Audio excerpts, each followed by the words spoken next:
Well, here we are. It is Sunday, September 8th, 2024. And I don't usually do videos on Sundays because, it's sort of a day off. But with Asia Week coming up and there's so many videos to get out, I wanted to do this one to get it caught up, help keep us caught up anyway. It's the Japanese works of art sale, Japanese and Korean works of art sale that's taking place at Bonham's on the 18th of September. And I was just browsing the catalog the other day and I thought, this is a really good sale. And I know some of you said, well, I've been a little critical of Bonhams and their operation down in Australia. That's a departmental issue, and I think they're going to resolve what's been going on over there. But the New York sale is fantastic, and I don't want anybody to think I'm down on the company at all. I'm not. And this auction is particularly interesting because there's a lot of very unusual pieces in here and some extreme rarities. There's a little bit of everything. It's a very, very good sale. If you're a Japanese collector, I would pay a lot of attention to this sale coming up at Bonham's. I really would. There's some great things. I'm going to run through some of the items that caught my eye, sort of highlights, things that might appeal to you aesthetically. Even if you collect Chinese things, you might want to consider buying some Japanese things because the market is so undervalued right now. It's ridiculous. And there's some absolutely stunning objects that can be bought for, fairly modest amounts of money, relatively speaking, to the rest of compared to the Chinese art market in particular. But but the quality is amazing. And if you collect Asian art because you love it, and you love you're not just locked into China, look a bit into Japanese art. I think you're going to find it quite something. And I want to go through it. One of the pieces I wanted to start with is there are 3 prints in this sale by Yoshida Hiroshi. This is one of my favorites, and I've always liked it because I loved the way he used the reflect. I sail a lot around here. We're in Gloucester, Massachusetts, so being on boats is part of daily life around here at times. And this print, notice the sails. How he managed to capture the ripples of the sails in the water, how they ripple in the water, and I thought that was such an amazing effect as a ocean sailor myself. I just found that this guy really got it, and this is a wonderful print. It's beautifully colored, and there are 2 other versions of this same print with slightly different coloring, so you sort of get your pick. This is the one I like the best because I like the aqua blue. It's a beautiful, beautiful print.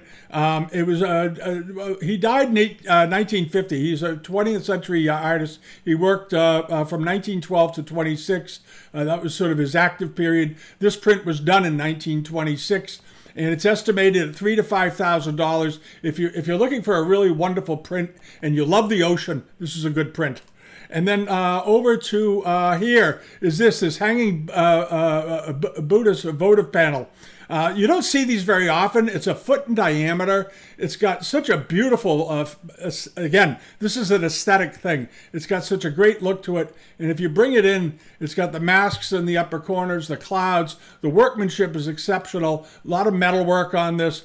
Copper, embossed copper, and so forth, and it's beautifully done overall. It's a great object. The estimate is just $3,000 to $4,000. It's a foot in diameter, and it dates to the Muramachi period. So it was made before 1573. So technically, if you're thinking of it in Chinese terms, it was made sort of in the middle latter part of the Ming Dynasty in China. But it's a Japanese votive panel. It's a great thing, and it would look fantastic on a wall. And then over to this, there's a set of 1, 2, 3, 4, 5 of these plates.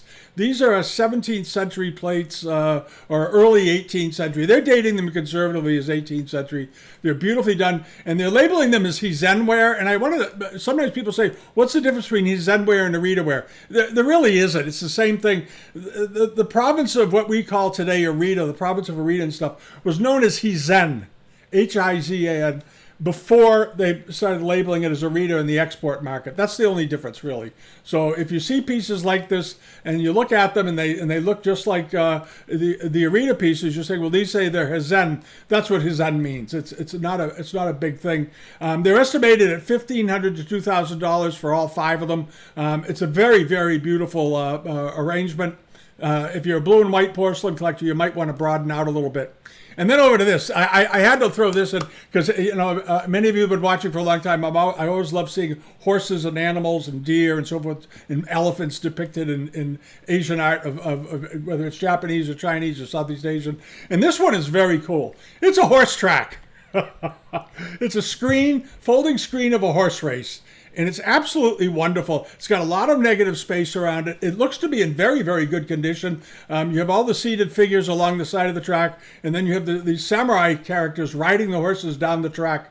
It's a very unusual screen, and I think the estimate is unbelievably reasonable, $4,000 to $6,000. It dates to the Edo period, probably made around between 1775 and 1825, somewhere in there. It's a good early one. It measures It's 63 inches tall and 140 inches wide, so it's a little over. It's just a hair over 5 feet long, 5 feet tall. It's a good sized screen, and it would make an unbelievable thing to hang on a wall.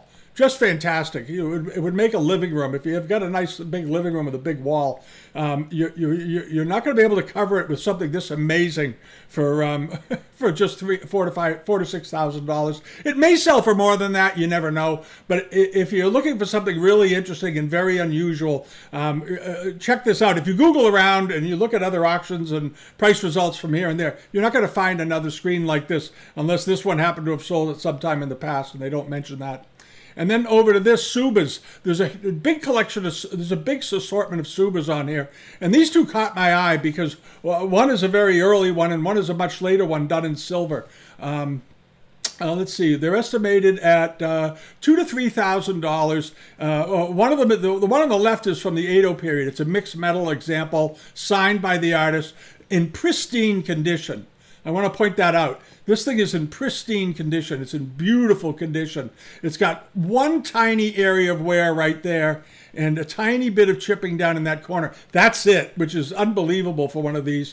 But the one on the right is quite fascinating, and it may remind a lot of you of Chinese enamel work on silver. Very, very similar in color and style. But this is Japanese Meiji period, done in silver with enamels, and this would have been a presentation thing that was done after the end of the shogunate, when the samurai were disbanded. But somebody kept making these subas, and this was made as a work of art. This is not made to be a functional suba in a battle. This is a work of art, and it's absolutely beautiful. And there's the back of it.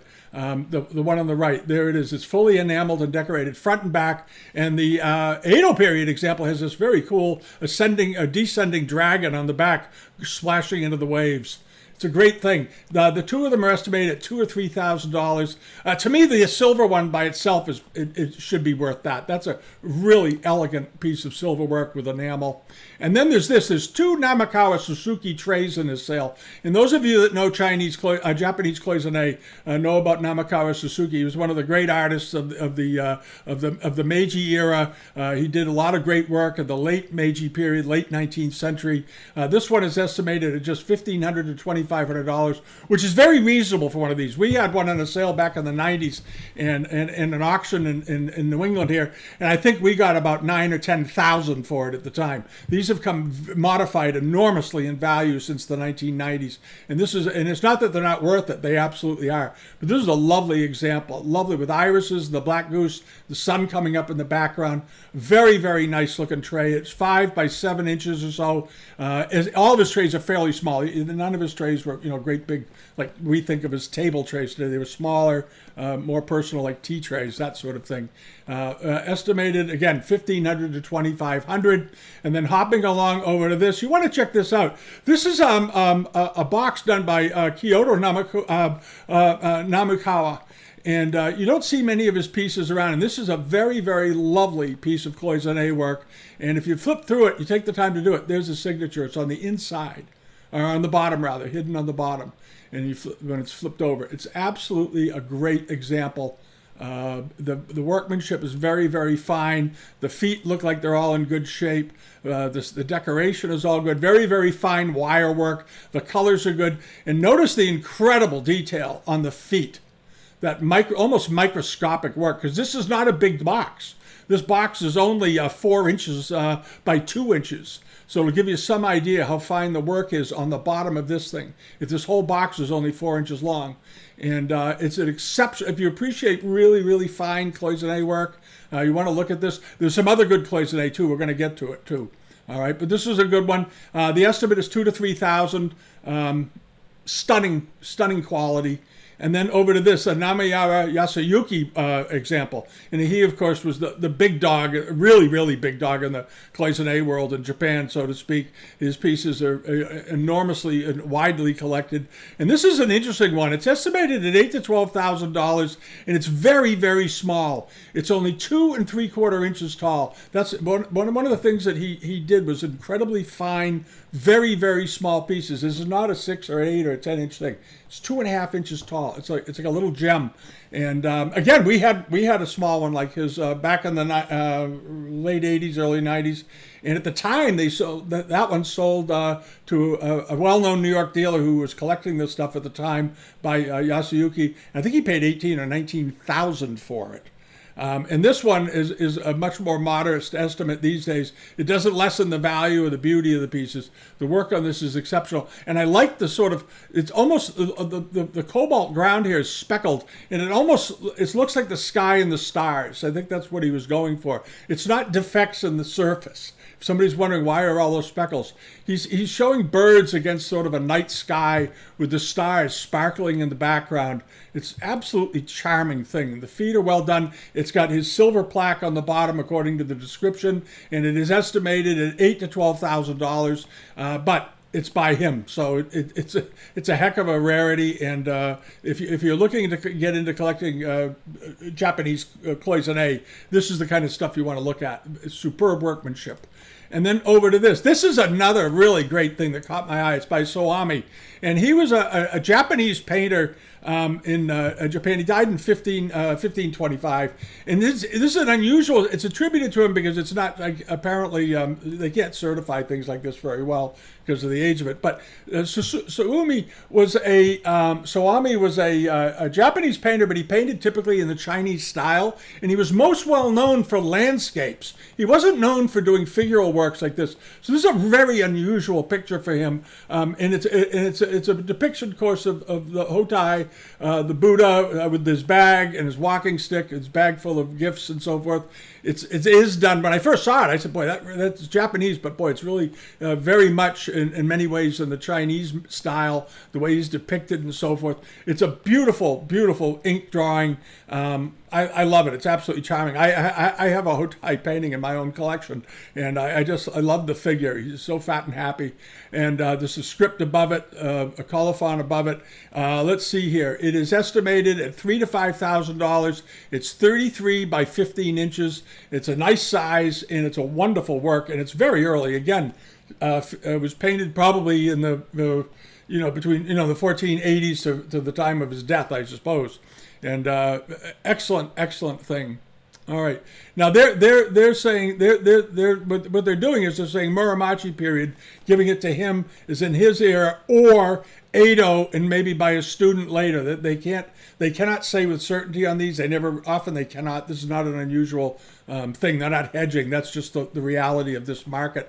The getting absolute authorship out of some of these old ink drawings is almost impossible at times. All right, and then over to this is a Ueda Kouchi leopard.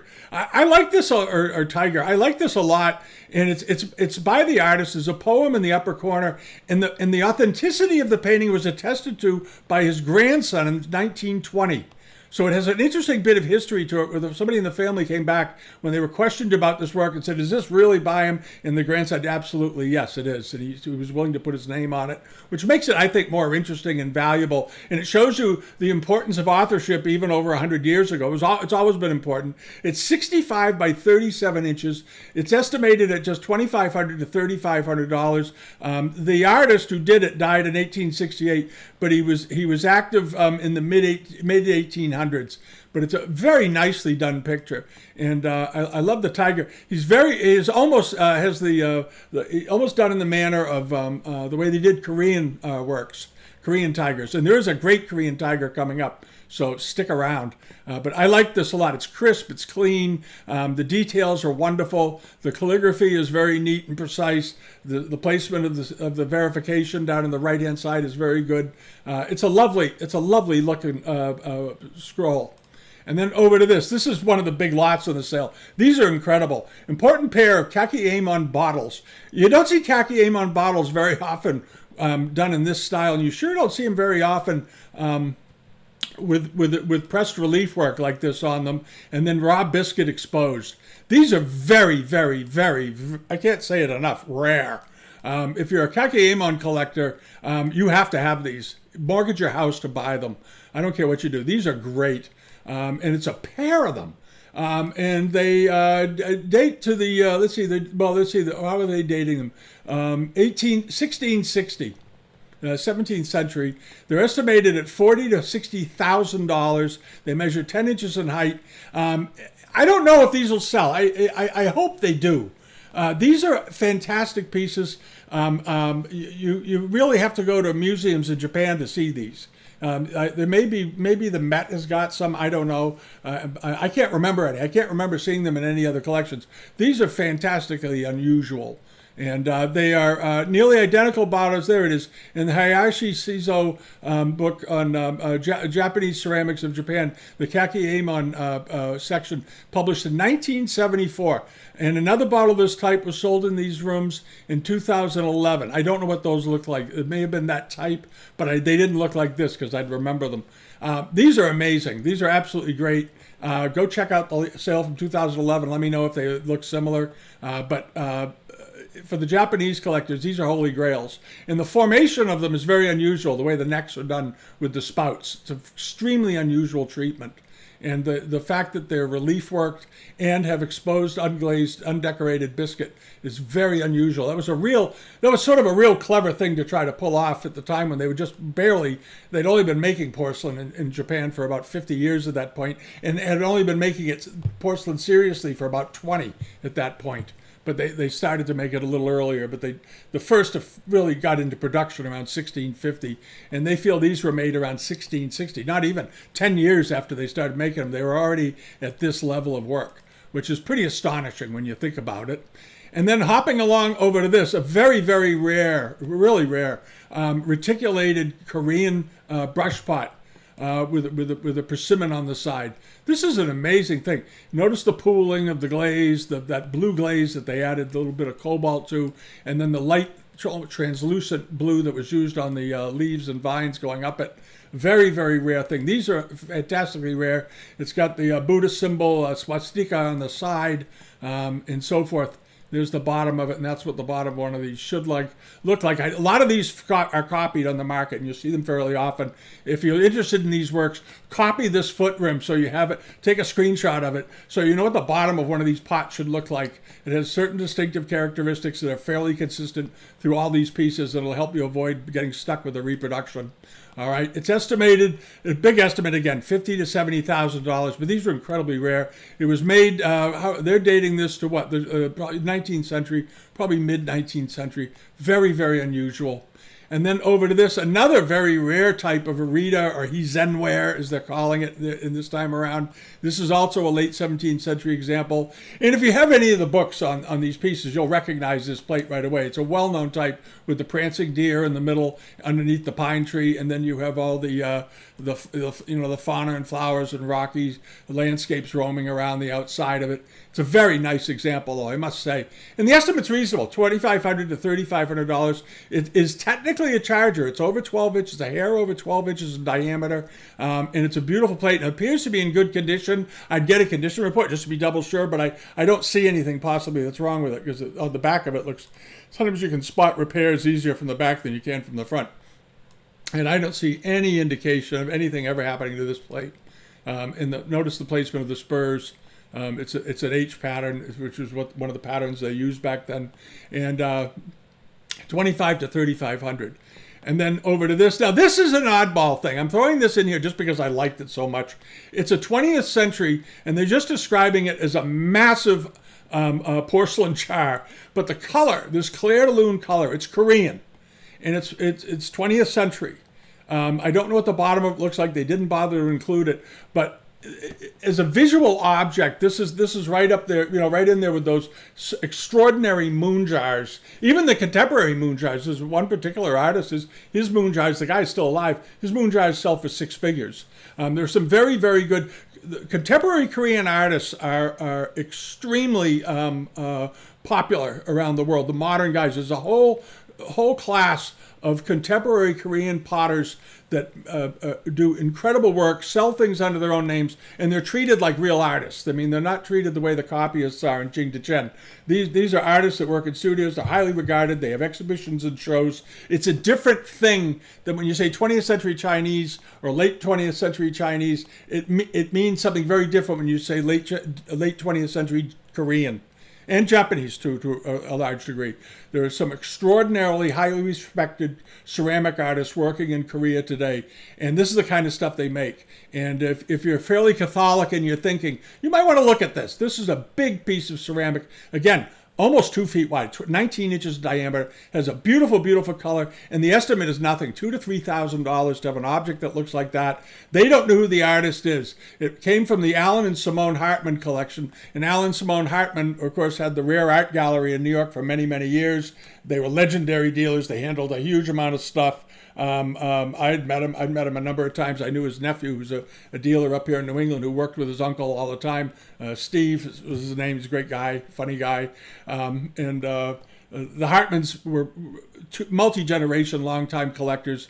And, they had the famous jade collection, the Simone and Alan Hartman jade collection. He collected everything as long as he liked it. We would pay top dollar for it. Tiffany lamps, everything. Alan Hartman, it was quite a legend. He was a character, too. He came to an auction we did. He came to a few of them. He could be difficult. But you didn't dislike him for it, so that's fine. He never left the auction unhappy, and I enjoyed meeting him and talking to him and his wife and so forth. But this was in his collection. It doesn't surprise me in the least. It's the kind of thing he would just say, "I'm buying this," because he had guts. All right, and then over to this. This is a great little thing. This is a Korean Joseon period made sometime after the end of the Republic period, late 19th, early 20th century. It's a water dropper in the form of a carp. And they were unable to date it, really. It's underglazed red, underglazed blue, beautifully sculpted. It's a wonderful little water dropper. It is 5 7/8 inches long. It's estimated at $2,000 to $3,000. It's just a very unusual thing. I've never seen a swimming carp water dropper like this before in my life. It was the first one I saw, and it's resting on a lotus pad, carrying the pod, or carrying the lotus flower above it, and the back of the stem is where the water comes out. It's just a great little table object. If you collect scholars' objects, you might want to think about this one. It's a great looking thing. And then lastly is this, the anonymous tiger. Joseon period, 19th century, could be 18th century too. It's very nice, but it's got a great atmospheric look to it. It's almost cosmic looking. It looks like it was sketched onto some sort of, the paper got craggy. So there's an interesting texture to the paper. And I think, to me, it looks older than what they're describing. Now, maybe it looks a little different in person, I'm not sure. But the facial expression, the sort of almost demonic expression of the tiger, I think is great. And up here where the chest is thrown out, where it's white, it almost looks like he's transparent against the background. It's a very interesting, very evocative picture. And I've always liked Korean tigers. I like tigers and cats, and over the years you've seen the kind of things I collect. So this is a great thing. And it measures 44 by 28 inches. It's estimated at 5,000 to 7,000, which is the typical range for these. And again, a really, really great thing. So there's a lot in there to look at. I would urge you to start looking now if you're interested in any of these things. The reserves, I don't know where the reserves are these days on any of this stuff, but the estimates all seem pretty reasonable. So you might want to, get in touch with Bonhams and ask for condition reports on these lots, and sort of make your wish list of things you like. For me, I would, there are so many pieces in here I really, really like. I wouldn't know which one to pick. Is it the screen? Is it the Yasuo Yuki cloisonne piece? Is it the brush pot? What is it? Or is it that globular, beautiful piece of pottery, porcelain, that is just stunning to look at? It would make a room. If you have modern furniture, it would look absolutely astonishing. So anyway, that's it for today. We're having a cookout here later today. We're doing ribs on the grill, last gasp of summer, and a bunch of people are coming over, and we're going to have some fun. Anyway, that's what's happening around here in New England on a Sunday on September 8th. But do check the sale out. If you're on the Patreon thing, we've already uploaded the catalog over there. So you can go download your copy of the catalog if you haven't gotten it yet. And we put up the some other Bonham sales. So there's a couple of good Bonham sales coming. We're going to talk about them and the Sotheby's sales. All right. We'll get to it in the next day or so. Thanks for watching. Have a great rest of your weekend, and see you during the week. All right. And subscribe if you haven't yet. And that's it. All right. Bye-bye.